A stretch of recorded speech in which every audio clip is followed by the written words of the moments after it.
Namaste. Vasudhaiva Kutumbakam. The world is a family, one is a relative. The other stranger, say the small-minded. The entire world is a family, live a magnanimous. Be detached, be magnanimous. Lift up your mind, enjoy the fruit of Brahmanic freedom. Moha, Upanishad. The opinion of the famous person of the world about Hinduism are as follows. I owed a magnificent day to the Bhagavad Gita. It was as if an empire spoke to us, nothing small or unworthy, but large, serene, consistent, the voice of an old intelligence which in another age and climate had pondered, and thus disposed of the same questions which exercise us. Ralph Waldo Emerson. The Hindu mind represents humanity's oldest and most continuous stream of conscious intelligence on the planet. Hindu sages, seers, saints, yogis and jnanis have maintained an unbroken current of awareness linking humanity with the divine since the dawn of history, and it's carried over from earlier cycles of civilization in previous humanities unknown to our present spiritually limited culture. David Frawley. You are fortunate to inherit such knowledge. I envy you. While Greece is the country of my birth, India is the country of my soul. Queen Frederica of Greece, wife of King Pao. I believe the Gita to be one of the major religious documents of the world. If its teachings did not seem to me to agree with those of the other Gospels and Scriptures, then my own system of values would be thrown into confusion, and I should feel completely bewildered. The Gita is not simply a sermon, but a philosophical treatise. Christopher Isherwood, in Vedanta for the Western World, 1943, page 358. We possess, in the sacred and secret books of India, of which we know only an infinitesimal part, a cosmogony which no European conception has ever surpassed. Maurice Maeterlinck, in Mountain Paths, 1919. He sometimes spoke of zero as the symbol of the absolute, Nirguna Brahman, of the extreme monistic school of Hindu philosophy, that is, the reality to which no qualities can be attributed, which cannot be defined or described by words, and which is completely beyond the reach of the human mind. According to Ramanujan, the appropriate symbol was the number 0, which is the absolute negation of all attributes. Prasentajchandra Mahalanobis, on Ideas of Srinivasa Ramanujan, as quoted in Crippled Minds, An Exploration into Colonial Culture, 1982, by Susantha Guntilake, page 317. Whatever may be the date of the Vedic hymns, whether 1500 BCE or 15,000 BCE, they have their own unique place and stand by themselves in the literature of the world. They tell us something of the early growth of the human mind, of which we find no trace anywhere else.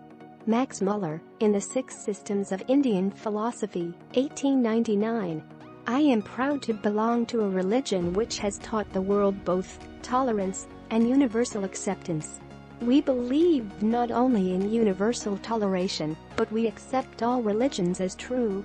Swami Vivekananda, Address at the Parliament of the World's Religions, Chicago, 1893. After gradual research, I have come to the conclusion that, long before all heavenly books got revealed to the Hindus through the rishis of yore, of whom Brahma was the chief, his 4 books of knowledge, the Rig Veda, the Yajur Veda, the Samaveda and the Atharva Veda, the Quran itself made veiled references to the Upanishads as the first heavenly book and the fountainhead of the ocean of monotheism. Muhammad Darashikoh, son of Mughal Emperor Shah Jahan, as quoted in Normative Prognosis, page 162. Hinduism has proven much more open than any other religion to new ideas, scientific thought, and social experimentation. Many concepts like reincarnation, meditation, yoga, and others have found worldwide acceptance. It would not be surprising to find Hinduism the dominant religion of the 21st century. It would be a religion that, doctrinally, is less clear-cut than mainstream Christianity, politically less determined than Islam, ethically less heroic than Buddhism, but it would offer something to everybody. It will appear idealistic to those who look for idealism, pragmatic to the pragmatists, spiritual to the seekers, sensual to the here and now generation. Hinduism, by virtue of its lack of an ideology and its reliance on intuition, will appear to be more plausible than those religions whose doctrinal positions petrified 1,000 years ago. Klaus L. Klostermayer, professor religious studies at the University of Manitoba, former director of Oxford Centre of Hindu Studies, a survey of Hinduism. One of the most enriching yet frustrating aspects of the study of Hinduism is its huge body of religious writing.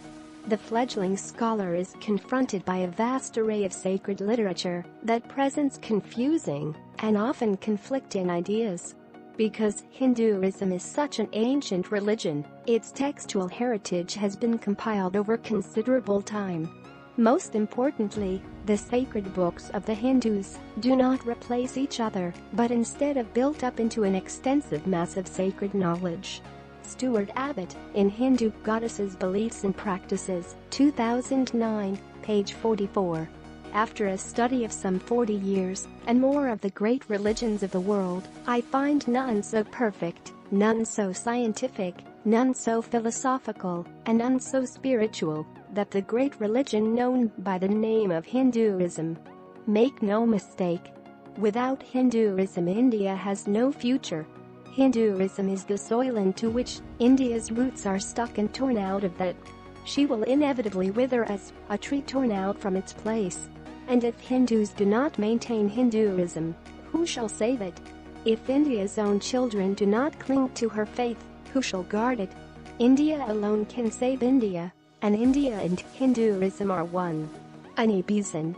This is the India of which I speak, the India which, as I said, is to me the Holy Land.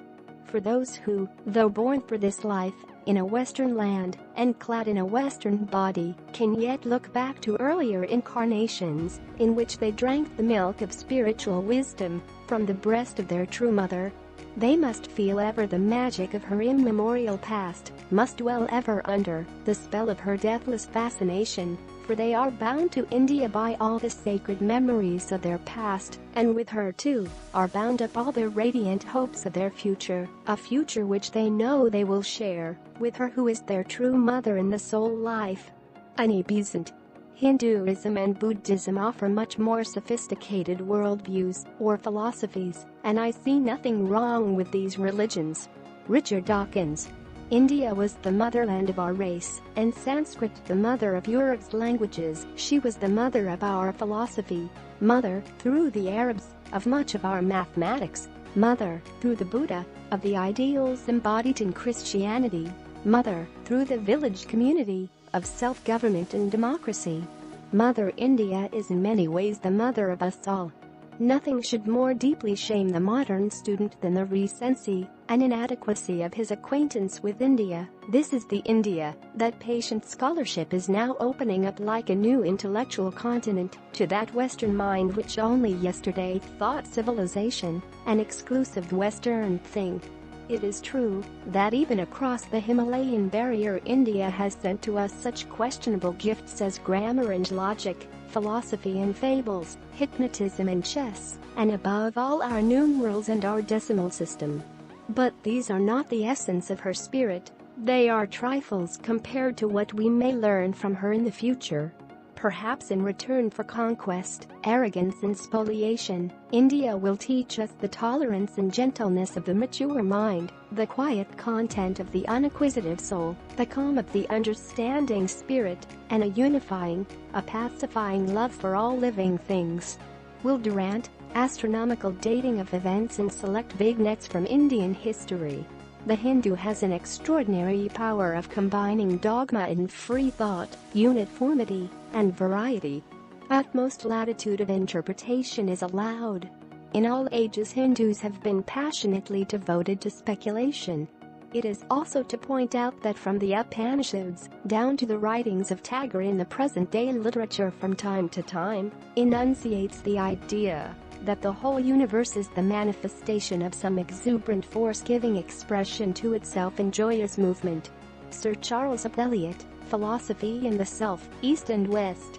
From Persia to the Chinese Sea, from the icy regions of Siberia to the islands of Java and Borneo, from Oceania to Socotra, India, has propagated her beliefs, her tales and her civilization. Sylvain Levi, Itihasa, The Mystery of His Story, is My Story of History, page 612.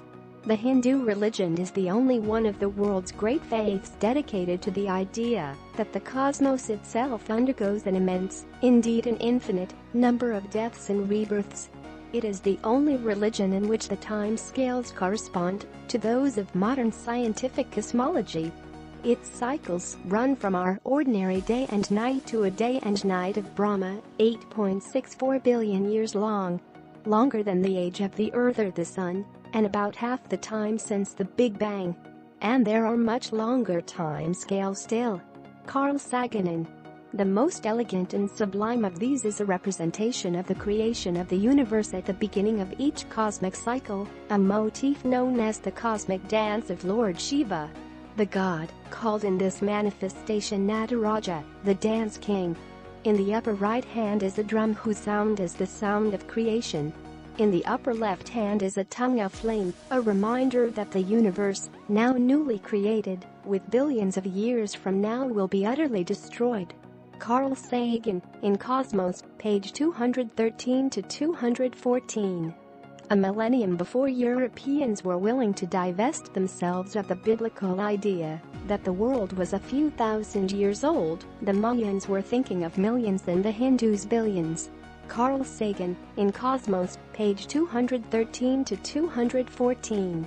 This life of yours which you are living in is not merely a piece of this entire existence, but in a certain sense the whole. Only this whole is not so constituted that it can be surveyed in one single glance. This, as we know, is what the Brahmins express in that sacred, mystic formula which is yet really so simple and so clear. Tath, Tabam, Asi, this is you. Or, again, in such words as I am in the East and the West, I am above and below, I am this entire world.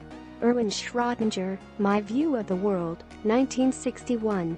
Nirvana is a state of pure blissful knowledge. It has nothing to do with individual. The ego or its separation is an illusion. The goal of man is to preserve his karma and to develop it further. When man undies his karma lives and creates for itself another carrier. Erwin Schrödinger, My View of the World, 1961. Land of religions, cradle of human race, birthplace of human speech, grandmother of legend, great-grandmother of tradition. The land that all men desire to see, and having seen once even by a glimpse, would not give that glimpse for the shows of the rest of the globe combined. Mark Twain, Through Indian Eyes, page 113. India had the start of the whole world in the beginning of things. She had the first civilization. She had the first accumulation of material wealth. She was populous with deep thinkers and subtle intellects. She had mines and woods and a fruitful soul. Mark Twain, Through Indian Eyes. To the philosophers of India, however, relativity is no new discovery, just as the concept of light years is no matter for astonishment to people used to thinking of time in millions of kalpas. A kalpa is about 4,320,000 years. The fact that the wise men of India have not been concerned with technological applications of this knowledge arises from the circumstance that technology is but one of innumerable ways of applying it. Alan Watts, The Greatness of Ancient India's Developments. In the family of religions, Hinduism is the wise old all-knowing mother. Its sacred books, the Vedas, claim truth is one, but sages call it by different names. If only Islam, and all the rest of the monotheistic book religions, had learned that lesson, all that horror of history's religious wars could have been avoided. Which other religion has its God say? As Krishna does in the Bhagavad Gita, all paths lead to me. Robert R. C. Zenner. If you like our video, make sure, give a thumbs up, share and also comment your view. For more videos, subscribe our channel Universal Hinduism.